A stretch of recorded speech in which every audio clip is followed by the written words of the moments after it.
নবনীরদ-নিন্দিত কান্তিধরম রসসাগর নাগর ভূপবরং। हरे कृष्णा, दंडवत प्रणाम। हम लोग श्रीमद् भागवतम के छठे स्कंद में हैं, 11वां अध्याय चल रहा है। आज हम लोग श्लोक संख्या 19 से कंटिन्यू करेंगे। सब श्लोक की बात दोहराइए। सबसे निवेदन है कृपया वीडियो ऑन करके श्लोक को पढ़िए और अनम्यूट करके उच्चारण कीजिए श्लोक को, ठीक है? Be a part of the class. 19 number श्लोक। सुरेश कस्मान नहिनोषि वज्रम। बोलिए सब, अनम्यूट करके।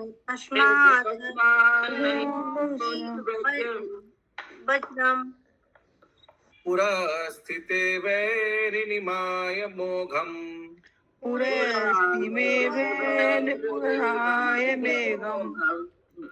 मा संशयिष्ठ नगदेव वज्र।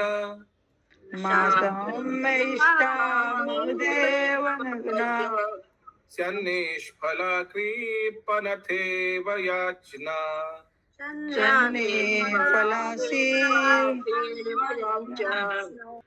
अनुवाद। हे देवताओं के राजा इंद्र, तुम अपने समझ खड़े अपने शत्रु अर्थात मुझ पर अपना ब्रज क्यों नहीं छोड़ते? यद्यपि गदा द्वारा मुझ पर किया गया तुम्हारा प्रहार निश्चय उस प्रकार निष्फल हो गया था जिस प्रकार कंजूस से धन की याचना निष्फल होती है, किंतु तुम्हारे द्वारा धारण किया गया यह ब्रज निष्फल नहीं होगा। तुम्हें इस विषय में तनिक भी संदेह नहीं करना चाहिए। वो वज्र से मृत्यु होगा तो भगवान के धाम जाएंगे, तो इसलिए बोला वज्र से मारो। गदा तो वापस मार दिया था हाथी को। तात्पर्य, जब इंद्र ने अपनी गदा वृत्रासुर पर चलाई थी तो उसने अपने बाएं हाथ से पकड़कर उसे इंद्र के हाथी के सिर पर दे मारा था। इस प्रकार इंद्र का वह आक्रमण बुरी तरह निष्फल हो गया था। उसने इंद्र का हाथी घायल हो गया था और 14 गज पीछे ढकेल दिया था। अतः इस प्रकार यद्यपि इंद्र वृत्रासुर पर ब्रज छोड़ने जा रहा था, किंतु उसे संदेह था कि कहीं गदा के समान यह ब्रज भी बेकार ना हो जाए। किंतु वृत्रासुर ने वैष्णव होने के नाते इंद्र को यह विश्वास दिलाया कि यह ब्रज निष्फल नहीं होगा, क्योंकि वृत्रासुर जानता था कि इसे भगवान श्री विष्णु के आदेश के अनुसार निर्मित किया गया है। यद्यपि इंद्र को संदेह था, क्योंकि यह वह समझ नहीं सका था कि श्री विष्णु की आज्ञा कभी वृथा नहीं की जाती, किंतु वृत्रासुर भगवान श्री विष्णु के उद्देश्य से परिचित था। वृत्रासुर भगवान श्री विष्णु के आदेशानुसार निर्मित इस ब्रज द्वारा मारे जाने के लिए उत्सुक था, क्योंकि उसे विश्वास था कि इस प्रकार वह श्री भगवान के धाम जा सकेगा। हरे कृष्ण। स्लोली पढ़िए, थोड़ा रेस्ट ले लेके पढ़िए, फिर हम लोग भी रेस्ट ले लेके सोच पाएंगे। जो पढ़ रहे हैं उसको समझना भी तो है ना। तो देखिए, एक प्रश्न है आप लोग से। अच्छा, इंद्रावती माता जी, आपसे प्रश्न है। तो इंद्र को थोड़ा डाउट हुआ, लेकिन वृत्रासुर को डाउट नहीं था। ये फर्क क्यों है?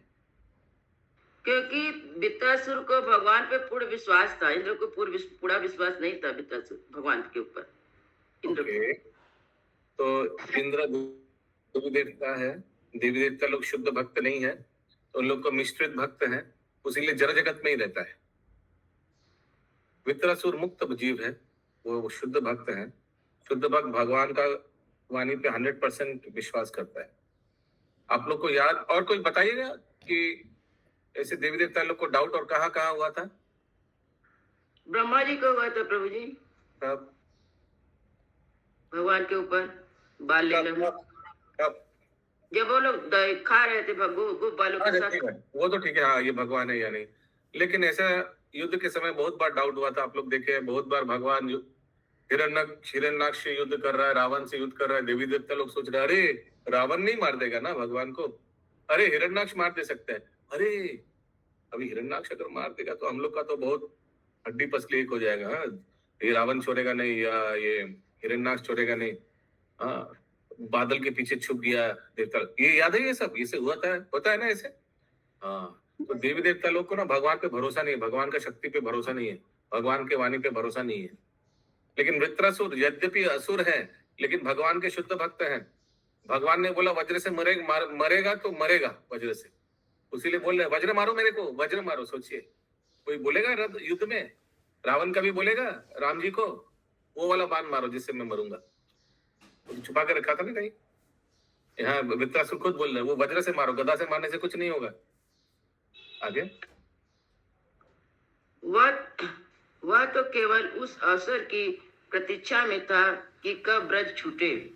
परिणाम स्वरूप वृत्रासुर ने इंद्र से कहा, यदि तुम मुझे अपना शत्रु समझकर मारना चाहते हो तो इस अवसर का सदुपयोग करो और मुझे मार डालो। तुम्हें विजय मिलेगी और मैं श्री भगवान के धाम चला जाऊंगा। तुम्हारा कार्य हम दोनों के लिए समान रूप से लाभकर होगा, अतः इसे अविलंब पूरा करो। ना ही मुझे स्वर्ग चाहिए और तो इसीलिए तुमको स्वर्ग चाहिए, तुम स्वर्ग मिल जाएगा, हमको भगवान का धाम चाहिए, हमको भगवान का धाम मिल जाएगा। देखिए अगर इंद्र इंटेलिजेंट होता, बोलता कि मेरे उनका शरण ग्रहण कर लेता, मुझे भी ले चलिए ना ठाकुर जी के पास वही अच्छा होता ना, लेकिन नहीं, मैं स्वर्ग में ही ठीक हूँ। अगला श्लोक 20 नंबर।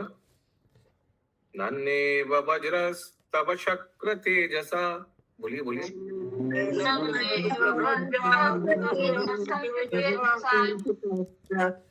हरे दधीचे तपसा च तेजिता, हरे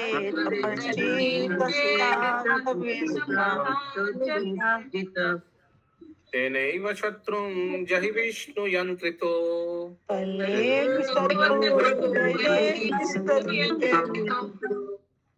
यतो हरिर्विजय श्रीर गुणस्तथा।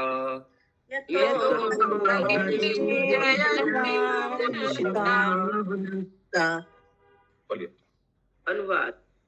हे स्वर्ग के राजा इंद्र, तुमने जिस ब्रज को मुझे मारने के लिए धारण किया है वह भगवान श्री विष्णु के तेज तथा दधीचि की तपस्या की शक्ति से समन्वित है। तुम यहाँ भगवान श्री विष्णु की आज्ञा से मुझे मारने आए हो, अतः इसमें अब कोई संदेह नहीं है कि तुम्हारे ब्रज के छूटने से मैं मारा जाऊंगा। भगवान श्री विष्णु तुम्हारा साथ दे रहे हैं, अतः विजय ईश्वर तथा समस्त सद्गुण निश्चय तुम्हारे साथ है। हरि बोल। देखिए सब कुछ मालूम था इनको, शायद जब श्राप दिया था ना पार्वती देवी, तब शायद बोला था कि क्षमा मांगा, तो बोला कि नहीं भगवान के वज्र से तुम मारा जाओगे, फायदे से कुछ हुआ होगा। देखिए ये भी मालूम है, अंतिम श्लोक में देखिए, अंतिम सेंटेंस में देखिए, भगवान आपके साइड में तो आपका जीत निश्चित है। तो क्या लास्ट वाला सेंटेंस पढ़िए फिर से। भगवान श्री विष्णु तुम्हारा साथ दे रहे हैं, अतः विजय ईश्वर तथा समस्त सद्गुण निश्चय तुम्हारे साथ है। जय हो। तात्पर्य। वृत्रासुर ने राजा इंद्र को न केवल विश्वास दिलाया कि ब्रज अजय है, वरना अपने प्रति जल्दी से जल्दी प्रयोग किए जाने के लिए उसे प्रोत्साहित किया। वृत्रासुर उत्सुक था कि भगवान श्री विष्णु द्वारा प्रेषित ब्रज के प्रहार से उसका वध हो। ये ब्रज क्या बोल रहा, ब्रज क्यों बोल रहा, ब्रज के प्रहार से? ब्रज तो हमको वृंदावन याद आ रहा है। वज्र ना, वज्र ब्रज ब्रज बहुत सिंपल है माता जी, बहुत सिंपल है। वज्र प्रेषित वज्र के प्रहार से उसका वध हो, जिससे वह श्री भगवान के धाम शीघ्र जा पहुँचे। इंद्र को इस वज्र के चलाने से विजय मिलेगी और स्वर्ग लोगों का भोग प्राप्त होगा, किंतु वह इस भौतिक जगत में जन्म मरण के चक्र में फंसा रहेगा। इंद्र वृत्रासुर पर विजय प्राप्त करके सुख भोगना चाहता था, किंतु वह वास्तविक सुख नहीं होगा। स्वर्गलोक ब्रह्मलोक के ठीक नीचे स्थित है, किंतु जैसा कि भगवान श्री कृष्ण कहा है, आ ब्रह्म भुवना लोका पुनरावर्तित अर्जुना। भले ही मनुष्य ब्रह्मलोक को पाले, किंतु वह बारंबार निम्न लोकों में गिरता रहता है। किंतु यदि कोई श्री भगवान के पास चला जाता है तो वह भौतिक जगत में कभी नहीं लौटता। वृत्रासुर को मारने से इंद्र को वास्तव में कोई लाभ नहीं होगा, वह इस भौतिक जगत में बना रहेगा, किंतु वृत्तासुर वैकुंठ लोक को चला जाएगा, अतः विजय तो वृत्तासुर की होनी थी, इंद्र की नहीं। हरे कृष्ण। हरि बोल। 21 नंबर श्लोक। अहम समाधाय मनो यथाहना। बोलिए सब बोलिए।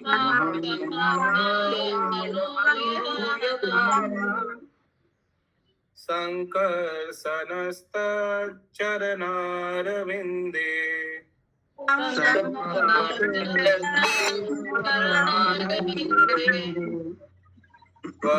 त्वद्वज्ररम्भो लुलिता ग्राम्या पशो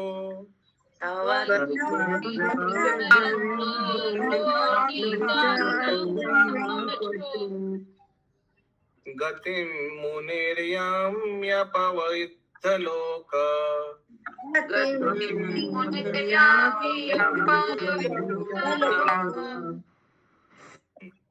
अनुवाद।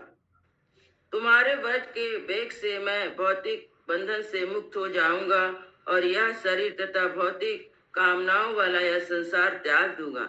मैं भगवान के शंकरशक के चरण कमलों पर अपने मन को स्थिर करके श्री नारद मुनि जैसे महामुनियों के गंतव्य को प्राप्त कर सकता। हाँ, मेरा प्रश्न है अभी। मैं फिर से बोलिए। मैं भगवान शंकरशन के चरण कमलों पर अपने मन को स्थिर करके श्री नारद मुनि जैसे महामुनियों के गंतव्य को प्राप्त कर सकूंगा, जैसा कि भगवान शंकरशक ने कहा है। तात्पर्य अहम समाधाय मनः शब्दों से सूचित होता है कि मृत्यु के समय सबसे आवश्यक कर्तव्य है मन को केंद्रित करना। यदि मनुष्य भगवान श्री कृष्ण, श्री विष्णु शंकरशन या श्री किसी विष्णु मूर्ति के चरण कमलों में अपना मन स्थिर केंद्रित कर सकता है तो उसका जीवन सफल हो जाएगा। वृत्तासुर ने इंद्र से कहा कि जब वह अपने मन को शंकरशन के चरण बिंद में स्थिर किए हो तब वह उसे अपना व्रज छोड़े। भगवान श्री विष्णु द्वारा प्रदत्त व्रज से उसकी मृत्यु निश्चित थी। इसके निष्फल होने का कोई प्रश्न ही नहीं था। अतः वृत्तासुर ने इंद्र से प्रार्थना की वह अविलंब अपना व्रत छोड़े। वह अपने मन को भगवान श्री कृष्ण के चरणारविंद में स्थित करके तैयार हो गया।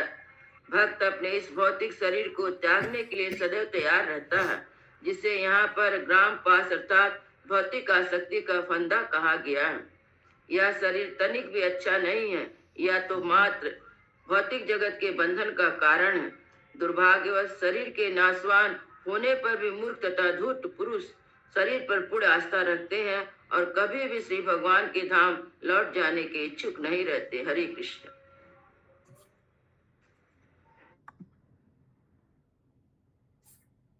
भक्त a devotee is always ready to give up his material body. हम में से कौन कौन ये भौतिक शरीर त्याग करने के लिए तैयार है? गूगल हाथ मत उठाइए।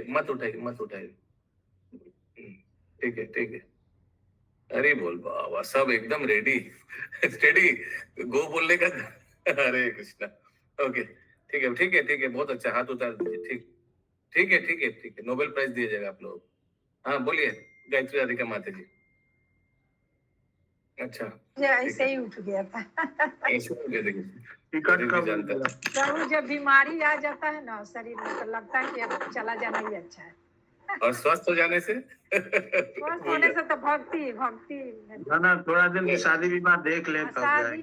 शारीरिक जैसे खराब हो रहा है ना प्रभु जी, तो भक्ति भी तो नहीं हो रहा है ना, डिस्टर्ब हो जा रहा है। इसलिए अब इच्छा करता है कि चला जाए। बहुत सारा रोग पकड़ लिया है प्रभु जी। कहीं भी तबीयत खराब होने का वजह से मंदिर नहीं जा पाते, सेवा नहीं कर पाते, तब लगता है बेकार है शरीर। तो मेरा तो यही मंदिर भी छूट जा रहा सब। मंदिर पहले से लगता है मन तो बहुत मैंने ये है प्रभु जी, मन में मेरा बहुत जोश है, किंतु घर से मेरे प्रभु जी तो बोल रहे हैं नहीं जाना है, तबीयत खराब है, नहीं जाना है, तबीयत खराब, यहाँ नहीं जाना है। बस पैर में चोट लगने की वजह से मेरा मन और खराब हो जा रहा है। एक महीना बंद करके रखे हम लोग, कहीं जाना मुझे इसीलिए लगता है कि बेकार हमें एकदम, इससे जब ऊपर चले जाते वही वो हमको ज्यादा डिस्टर्ब कर दे रहा है प्रभु। बोलते तुम्हारा तबीयत खराब है, मंदिर नहीं जाए। हमने मंदिर ही नहीं जाना है और सब जगह जाना है मेरे को। मेन तो मंदिर ही है, मंदिर नहीं जाने से ही तो अच्छा नहीं लगता है, लगता है कि बेकार है हम लोग। बोले माता जी। इसीलिए बोला जा रहा है माता जी को कि मतलब अपने मन को केंद्रित करिए भगवान में। ठीक है, तबीयत है लेकिन आप जा नहीं पा रहे मंदिर, लेकिन आप मन से और घर में तो कर सकते हैं वो चीज। हाँ माता जी आपका बात सही है, सेवा तो कर रही सब। इलाहाबाद से सब वैष्णो लोग जा रहा है, यहाँ उज्जैन का आया है, सब मायापुर, सबका प्रसाद सेवा कर रही हूँ ट्रेन का। नहीं अभी आप बोले तो आपको काहूत ट्रेनिंग दे दे, आप काहूत कुछ भी बना सकते हैं। ठीक है, काहूत ट्रेनिंग सुधा में बोले ये सब सेवा हमको मिल जा रहा है, लग रहा है कि हम माने खूब नहा लिए। काहूत प्रसाद बनाएंगे हम लोग के लिए गरम गरम सुबह। अच्छा प्रभु जी सीख जाएंगे, एक दो बार दीजिए, सीखने की कोशिश करें। ठीक है, गुड। हाँ बोलिए माता जी। पूर्ण पुरुषोत्तम भगवान के चरणार बिंद में जो व्यक्ति पूर्णतः समर्पित होते हैं और निरंतर उनके चरणार बिंद का चिंतन करते रहते हैं, उन्हें श्री भगवान। लोग पढ़ चुके थे क्या? नहीं, 21 अभी बाकी है, नहीं पढ़ा। 21 क्या बाकी है? तात्पर्य बाकी है क्या? हाँ श्लोका प्रभु जी 22 नंबर श्लोक बाकी है। 21 हो गया। पुंसाम किले कांत धियम स्वकानाम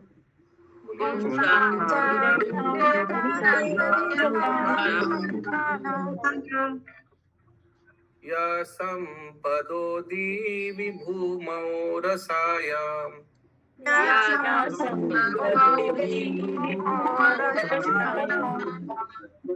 नाराति अद्वेष उद्वेग आधीर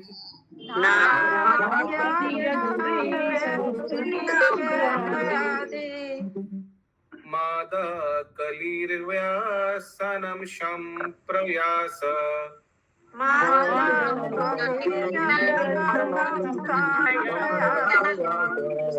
कोई नहीं कृपा प्रदायिनी माता जी पढ़ना चाहेंगे, कंटिन्यू करना चाहेंगे? अनुवाद जी प्रभु जी। हरे कृष्णा। अनुवाद। पूर्ण पुरुषोत्तम भगवान के चरणाबिंद में जो व्यक्ति पूर्णता समर्पित होते हैं, वो निरंतर उनके चरणारविंद का चिंतन करते हैं। उन्हें श्री भगवान अपने पार्षदों या सेवकों के रूप में स्वीकार कर लेते हैं। श्री भगवान ऐसे सेवकों को इस भौतिक जगत के उच्च, मध्य तथा निम्न लोकों का आकर्षण ऐश्वर्य प्रदान नहीं करते, क्योंकि जब उन्हें इन लोकों में से किसी एक की भी प्राप्ति हो जाती है तो उससे शत्रुता, चिंता, मानसिक क्षोभ, अभिमान तथा कलह की वृद्धि होती है। इस प्रकार मनुष्य को अपनी संपत्ति को बढ़ाने और उसको बनाए रखने में बहुत प्रयास करना पड़ता है, और जब संपत्ति की क्षति हो जाती है तो उसे भारी दुख होता है। हरे कृष्णा। उसी में मन चला जाता है, संपत्ति बनाने में और उसको प्रोटेक्शन देने में, है ना? कितना साल चला जाता है। तात्पर्य। श्रीमद् भगवद गीता 4.11 में श्री भगवान का कथन है, ये यथा माम प्रपद्यन्ते तास्तथैव भजाम्यहम् मम वर्तमानुवर्तन्ते मनुष्या पार्थ सर्वशः। बहुत अच्छा पढ़ा आपने। जो जिस भाव से मेरी शरण लेते हैं उसी के अनुरूप मैं उन्हें फल देता हूँ। हे पार्थ, प्रत्येक मनुष्य सब प्रकार से मेरे पथ का अनुगमन करता है। इंद्र तथा वृत्तासुर दोनों निश्चय ही श्री भगवान के भक्त थे। यद्यपि इंद्र ने वृत्तासुर को मारने के लिए भगवान श्री विष्णु का आदेश ले रखा था। वास्तव में वृत्तासुर के प्रति श्री भगवान अधिक कृपालु थे, किंतु इंद्र के वज्र से वृत्तासुर के मारे जाने पर वह श्री भगवान के धाम पहुंचेगा। जबकि विजयी इंद्र को इसी भौतिक जगत में सड़ना पड़ेगा। चूंकि दोनों भक्त थे, अतः श्री भगवान ने उनकी इच्छा अनुसार उन्हें वरदान दिया। वृत्रासुर ने कभी भौतिक संपत्ति की कामना नहीं की, क्योंकि उसे इसकी प्रकृति का भली भांति पता था। भौतिक संपत्ति एकत्र करने के लिए मनुष्य को अत्यधिक श्रम करना पड़ता है और उसके प्राप्त होने पर उसके अनेक शत्रु उत्पन्न हो जाते हैं, क्योंकि यह भौतिक संसार प्रतिद्वंदिता से भरा हुआ है। यदि कोई धनी हो जाता है तो उसके मित्र तथा परिजन उससे ईर्ष्या करने लगते हैं। अतः एकांत भक्तों को अर्थात अनन्य भक्तों को भगवान श्री कृष्ण भौतिक संपत्ति प्रदान नहीं करते। कभी कभी भक्त को उपदेश कार्य के लिए कुछ भौतिक संपत्ति की आवश्यकता होती है, किंतु प्रचारक की संपत्ति कर्मी के समान नहीं होती। कर्मी का धन कर्म के फल स्वरूप प्राप्त किया जाता है, किंतु भक्तों के धन की पूर्ण पुरुषोत्तम भगवान द्वारा व्यवस्था की जाती है, जिससे वह भक्ति के लिए कार्य कर सके। क्योंकि भक्त श्री भगवान की सेवा के अतिरिक्त अन्य किसी कार्य के लिए भौतिक धन का प्रयोग नहीं करता, अतः भक्त के धन की तुलना कर्मी के धन से नहीं की जानी चाहिए। हरे Krishna. Too good purport, excellent.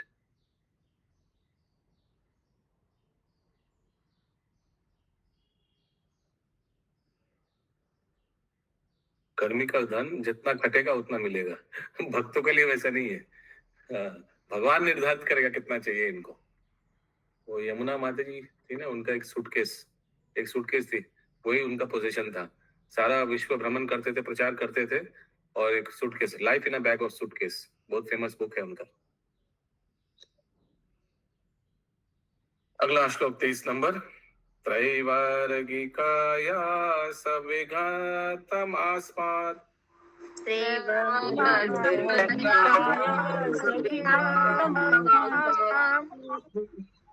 पतिर्विधत्ते पुरुषस्य शक्रा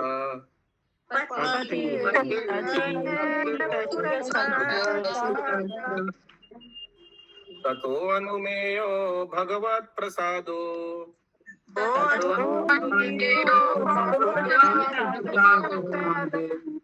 यो दुर्लभो अकिंचन गोचरोन्ये।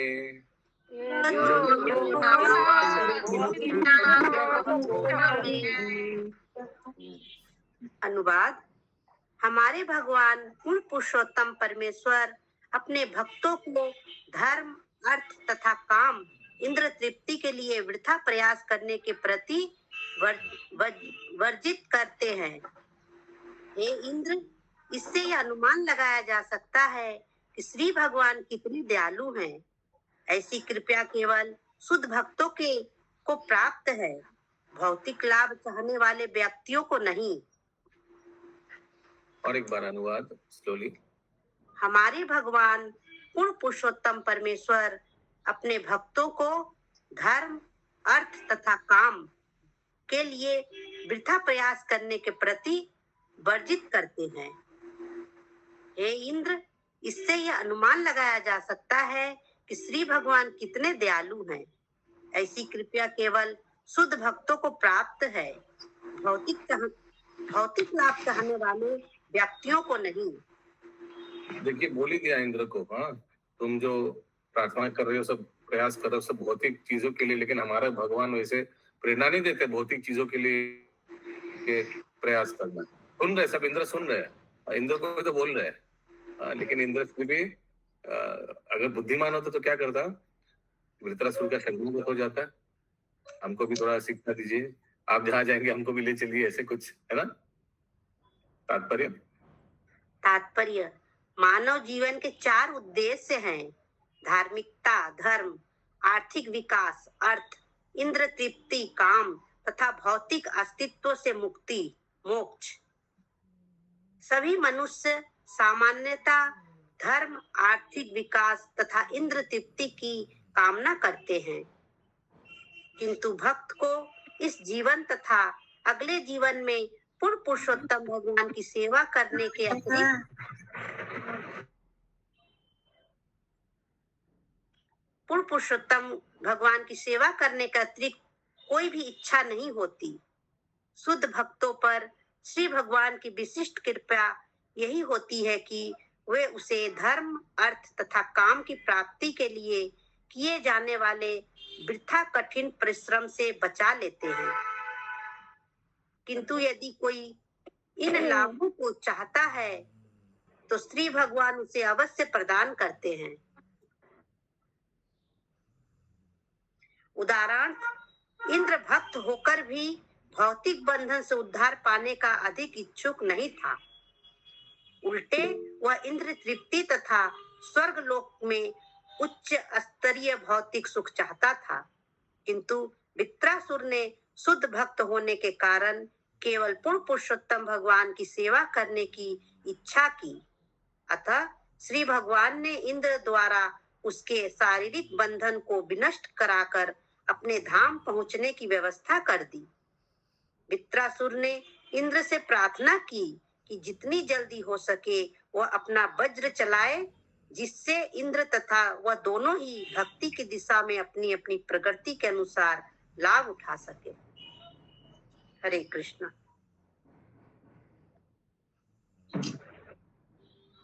ग्रंथराज श्रीमद् भागवतम की जय श्रील प्रभुपाद की जय।